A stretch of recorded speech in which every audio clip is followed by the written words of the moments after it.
Hit subscribe, like this video, and tell me in the comments if you think you could survive it, because once you step inside this story, there's no walking back out.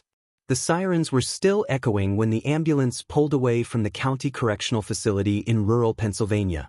Blue lights flashed against razor wire, turning the prison yard into a strobe-lit cage. Officers shouted over one another, radios crackling, boots pounding across concrete slick from a sudden spring rain. An inmate had collapsed in the chow hall. By the time paramedics wheeled him past the double gates, his face had gone pale, his lips dry and cracked. Other inmates pressed against the reinforced glass, watching in silence. No one spoke. In prison, you learn quickly when to keep your mouth shut. His name was Daniel Reyes. 32 years old. Serving 8 years for armed robbery. No prior medical conditions, according to intake files. But that afternoon, witnesses said he had pushed his tray away after 2 bites and whispered, "It tastes wrong." Then he hit the floor. Officials called it a medical emergency. Heat exhaustion. Just nothing suspicious. But 3 weeks later, another inmate, different block, same facility, was rushed to the infirmary after complaining about stomach cramps and dizziness shortly after dinner. 2 men. Same symptoms. Same kitchen. That's when the rumors began. The first call I received came from a man named Marcus Hill, a former inmate who had been released 6 months earlier from that same prison. His voice was steady, but there was something underneath it, anger, maybe, or fear. "You think prison food is just bad?" he asked. "It's not just bad. Sometimes it's a weapon." Marcus had served 12 years across 3 different state facilities in the Midwest. He knew the system inside and out. According to him, what happened to Daniel Reyes wasn't an isolated incident. It was part of something deeper, something few people on the outside ever question. "You ever wonder," Marcus said, "how they cut costs when nobody's watching? Inside most American prisons, meals cost less than $1 per inmate. Sometimes far less. Budgets are tight. Contracts are awarded to private food service companies promising efficiency. Corners get cut. Ingredients change. Portions shrink. But Marcus claimed it went further.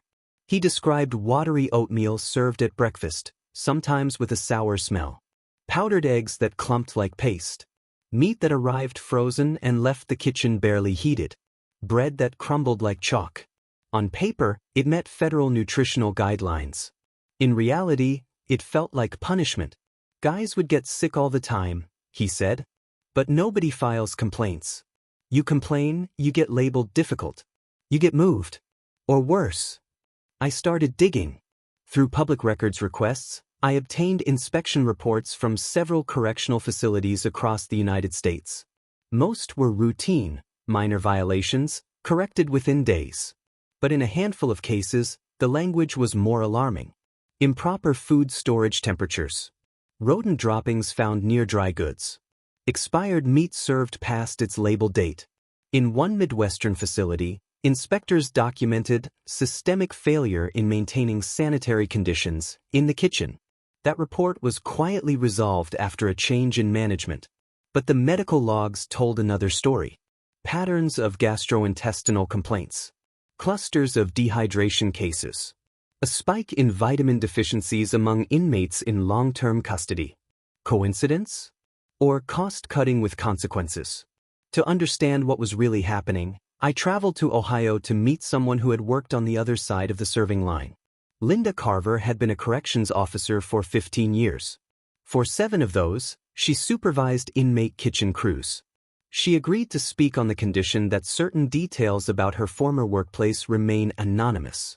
"The food system," she said, folding her hands on the table between us, "is built on contracts. Lowest bidder wins. That's the rule." She described shipments arriving late. Produce already wilting. Ground beef with a gray tint that raised eyebrows, but still went into the oven. "Technically, it was within expiration," she explained. Technically. Inmates did most of the cooking under supervision. Many had no formal training. Mistakes were common. Cross-contamination happened. And when staff shortages hit, as they often did, oversight slipped. "But here's the part people don't see," Linda said quietly. Sometimes disciplinary measures involve food. Officially, restrictive housing units serve the same meals as general population, adjusted for security. But Linda described a different reality during lockdowns. Portions shrink. Substitutions happen. Fresh items disappear. Everything becomes processed, shelf-stable, cheap. And then she mentioned something that made the air feel heavier. Nutraloaf. Also known as disciplinary loaf, it's a dense, blended mixture of various food components baked into a brick-like form. Legally approved in some states for inmates who violate rules, particularly those who misuse food. It's supposed to meet caloric requirements, Linda said. But it's meant to be unpleasant. That's the point. Marcus had mentioned it too. They call it the brick, he said during a second phone interview. You act up, you throw food, you fight, you get the brick. No salt. No sugar. Just this gray slab. Was it legal? Yes, in certain jurisdictions. Courts had upheld its use when nutritional standards were met. But what happens when standards are barely met? The deeper I looked, the more former inmates came forward. A man in Texas described losing 20 pounds in 3 months. A woman in California claimed the milk cartons often arrived spoiled. A former federal inmate from Colorado said he developed anemia during a 2-year stint in a high-security facility. Medical experts I consulted were cautious. Prisons are high-stress environments. Pre-existing conditions, substance withdrawal, and mental health issues complicate any analysis. Correlation does not equal causation. Still, the numbers were hard to ignore. In facilities where food budgets had been slashed the most, medical complaints related to digestion and malnutrition were higher. Then something unexpected happened. Daniel Reyes, the inmate who collapsed in Pennsylvania, died 2 weeks after being transported to the hospital. Official cause: complications from severe bacterial infection. The source of the infection was listed as undetermined. But an internal memo, obtained through a confidential whistleblower, suggested investigators had tested samples from the prison kitchen days after his collapse. One sample, ground turkey served that afternoon, showed elevated levels of bacteria consistent with improper storage. The memo concluded there was no direct evidence linking the contaminated food to Reyes' death. No direct evidence. Marcus called me the night the news broke. They'll bury it, he said flatly. They always do. But then he added something else. You're looking at the wrong thing. What do you mean? I asked. You think it's just about bad food. It's not. It's about control. He explained how food becomes currency inside prison walls. Extra trays traded for protection. Commissary items exchanged for favors. Kitchen jobs assigned strategically. The quality of your meal often depends on who you know or who you've angered. Food decides power, Marcus said. And power decides survival. The more I listened, the clearer the picture became. This wasn't simply a story about undercooked meat or expired milk. It was about a system operating largely out of public view, where oversight was limited and accountability even more so. Then I received an anonymous envelope. No return address. Postmarked from Colorado. Inside was a flash drive and a single sheet of paper with 3 words written in black ink. Check the contracts. The drive contains scanned documents, internal agreements between a private food supplier and multiple correctional institutions across several states. Pricing breakdowns. Delivery schedules. Clauses about substitutions, subject to availability. And buried in the fine print, a clause allowing replacement of fresh protein with processed protein alternatives, if cost thresholds were exceeded. One attachment included internal emails between company executives discussing maximizing margin under fixed per-inmate reimbursement rates. In one message, a line stood out. Quality adjustments unlikely to trigger external review unless incident escalates. Unless incident escalates. Daniel Reyes had died. But according to official statements, there was no incident. As I cross-referenced dates, another detail surfaced. The week Reyes collapsed, the prison had switched suppliers under an emergency short-term contract. The new vendor had offered significantly lower pricing. Lower pricing? Lower oversight? Lower quality? I contacted the Department of Corrections for comment. Their response was brief: all meals served meet state and federal nutritional standards. Inmate health and safety remained top priorities. On paper, everything was compliant. But the flash drive contained one more file. A scanned inspection report marked preliminary, not for public release. The report documented refrigeration units operating above safe temperature thresholds for at least 48 hours prior to Reyes' collapse. The corrective action section was blank. And at the bottom of the page, handwritten in red ink, were 4 chilling words: delay report until review. Delay report until review. When I called Marcus with the update, he was silent for a long time. They knew, he finally said. And as I stared at the timestamp on that internal document, signed 2 days before Daniel Reyes fell to the floor, I realized something that changed everything. The problem wasn't just neglect. It might have been concealed. But when I dug deeper into the contract history, I found something even more disturbing, something that suggested the food system wasn't just failing inmates. It was protecting someone on the outside. And the name attached to that protection was a man no one expected to see connected to prison kitchens at all. The corridors of ADX Florence, America's Supermax fortress, felt alive in a way outsiders could never imagine. Steel doors clanged open and shut with mechanical precision, echoing down hallways that smelled of disinfectant, sweat, and something worse: fear. Inmates shuffled behind thick glass panels, their eyes hollow yet calculating, every movement measured. I had been granted access, not officially, but through connections with former staff and whistleblowers who had promised anonymity. No cameras, no flash, just words and the harsh light of reality. I was taken first to the chow hall, where the stark contrast between the sterile white trays and the drab gray walls was almost dizzying. The food came in standardized portions: a scoop of something resembling mashed potatoes, a thin slice of meat processed beyond recognition, a vegetable so overcooked that its color had faded to a pale green, and a small carton of milk. But the horror wasn't the presentation, it was what it represented. These were not just meals. They were control mechanisms. I watched as an inmate, known only as Harris, picked at his tray, carefully dividing the portions with his fork, saving a bite here and there as a way to ration energy and barter later. Another man, barely visible behind his protective glasses, whispered a coded conversation to a neighbor, their words passing like contraband across the tables. Every glance, every action, was calculated. Hunger wasn't just a sensation, it was a weapon. And then there was the brick, the infamous Nutraloaf. One of the guards allowed me to see a sealed tray. Dense, gray, and unappetizing, it had a consistency reminiscent of concrete. The smell was faintly metallic. Inmates who had been served this meal often reported nausea, fatigue, and sometimes hallucinations when consumed repeatedly. It wasn't technically illegal. It was intentionally designed to instill obedience. Later, a whistleblower, I'll call him James, showed me a series of emails from kitchen management. They discussed inventory shortages and alternative suppliers in the same cold, clinical tone one might use to discuss paper clips or office chairs. But these were lives on the line, bodies dependent on this food for sustenance. James explained that the shortcuts weren't occasional, they were systematic. Everything is budget-driven, he said.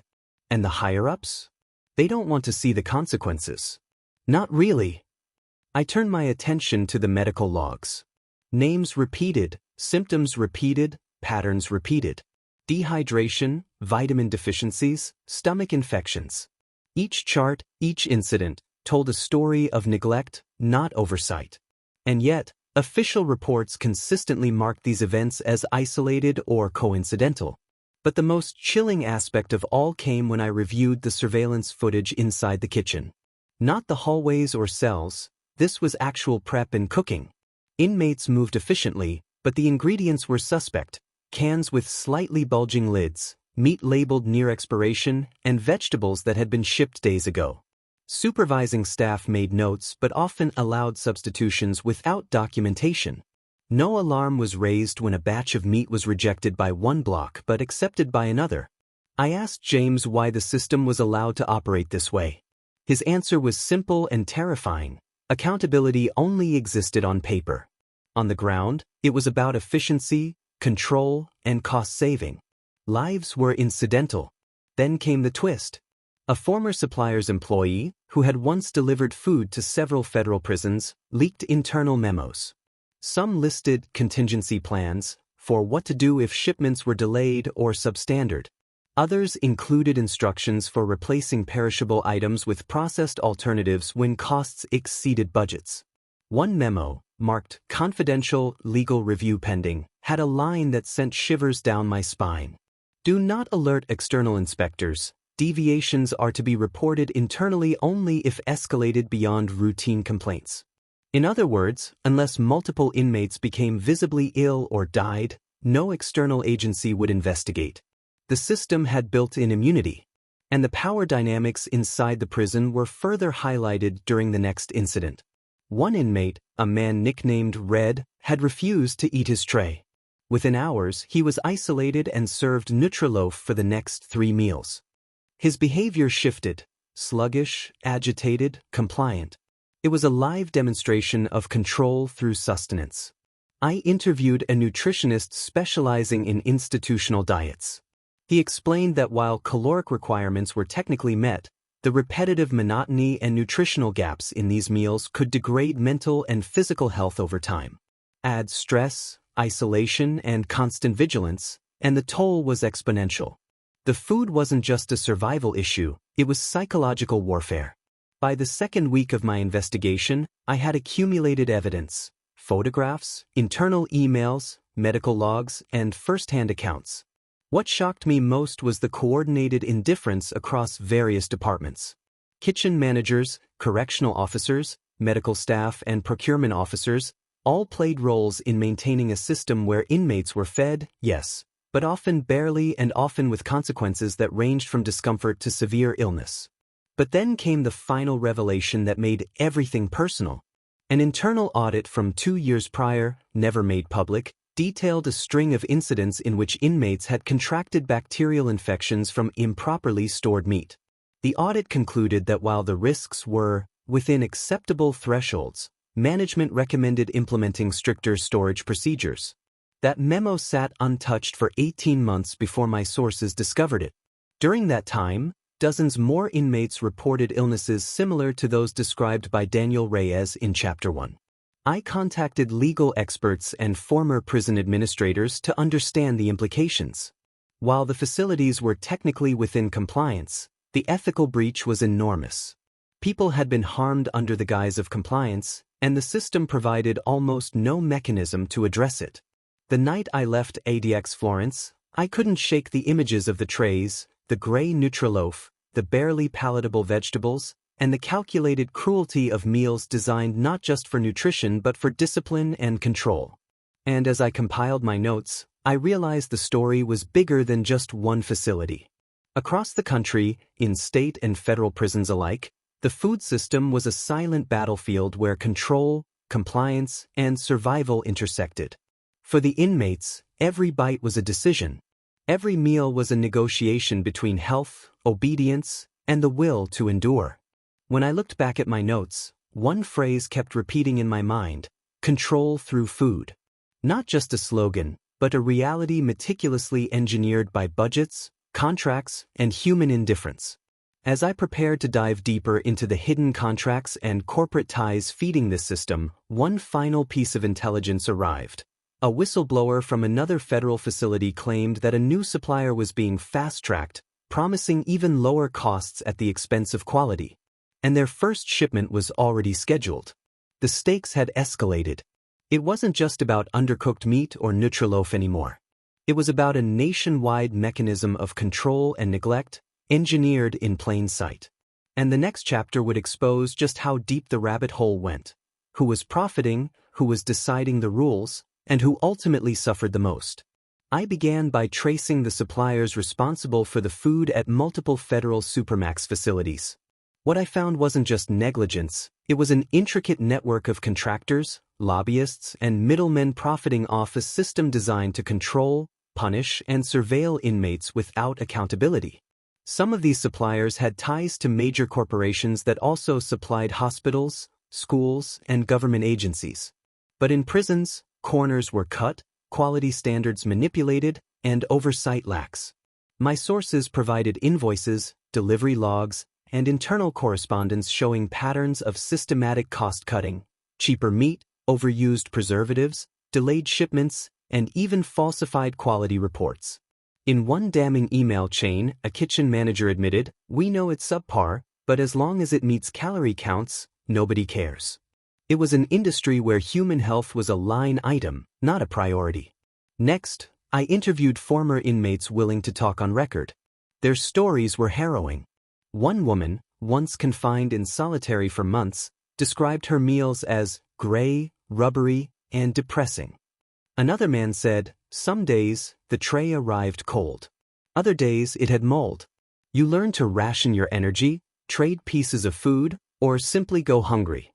These weren't isolated anecdotes. They were repeated experiences across facilities nationwide. And the impact wasn't just physical. Psychologists consulted explained how monotonous, nutritionally deficient meals could heighten anxiety, irritability, and aggression among inmates. In a controlled environment where every movement is monitored, even a minor emotional trigger could lead to solitary confinement or disciplinary action. Food, in essence, became both sustenance and weapon. The most chilling discovery came when I examined reports of the infamous Nutraloaf, a dense, gray block of processed nutrition. It wasn't simply a punishment meal. Inmates who received it for extended periods suffered gastrointestinal distress, vitamin deficiencies, and cognitive decline. Yet, legally, it was defensible.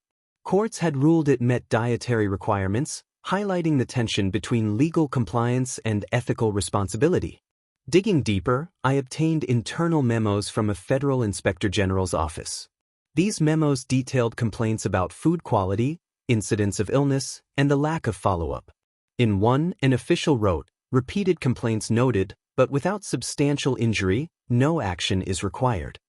In other words, systemic neglect was codified as acceptable practice. The turning point came when a whistleblower handed me a secret report showing how contracts were awarded. Facilities prioritized vendors who could provide the lowest cost per inmate over those offering higher nutritional standards. Profit, not health, dictated decisions. And because inspections were infrequent, lapses in food quality persisted for years, unnoticed by the public. I visited a federal prison myself, observing meal prep firsthand. Trays lined up on stainless steel counters, each portion exact, each sandwich uniform, each fruit sometimes bruised or slightly off-color. The environment was sterile yet mechanical. Staff moved efficiently, but the humans consuming the meals were invisible. Their suffering abstracted into numbers, calories, and budget reports. Conversations with former kitchen staff revealed another layer: manipulation of information. Logs could be altered, spoiled items repackaged, and complaints documented but dismissed. Some staff expressed moral conflict, knowing that compliance with cost-saving measures directly impacted inmates' health. But fear of retaliation, termination, or career damage kept them silent. I also uncovered a subtle but important dynamic. Some inmates developed coping strategies that became microeconomies.